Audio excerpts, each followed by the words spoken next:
It's certainly more than we were expecting. We were expecting some reduction of these difficult stamp duties, but not a complete abolishment of the whole lot. Some of these stamp duties added 30% to the cost of buying a residential property, so they were pretty tough on buyers, and they have resulted in a massive slowdown in the sale of residential properties in recent times.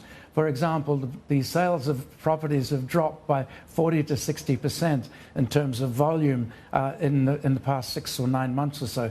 So I'm expecting we'll see that reverse in the coming months and see a bit of a pickup here. So a good Chinese New Year present for the Hong Kong property owners, and I think the consumers generally. Yeah, that's right. And of course, as we deal with a high interest rate environment here, we are waiting on the Fed to map out its pivot.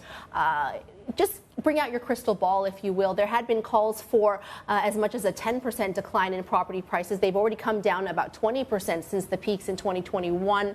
What will this do now? Well, my sense before today was that we would see between a 5 and 7% decline in property prices in 2024. I'm now forced to rethink that a little bit, because I think with these reductions in stamp duty, I think we'll see certainly a fairly quick pickup in transaction volumes.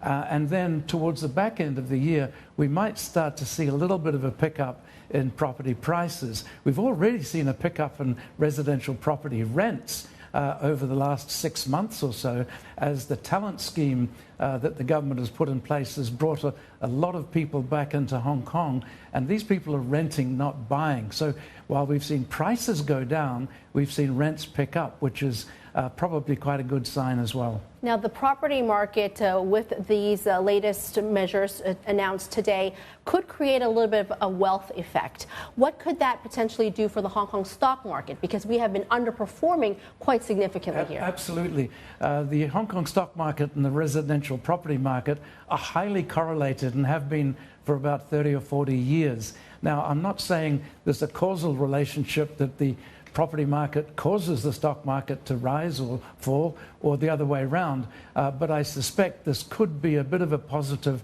fillip for the stock market as well. If you look at it, the stock market's down around 40% from its highs of a couple of years ago, and has been one of the worst performing stock markets in the developed world.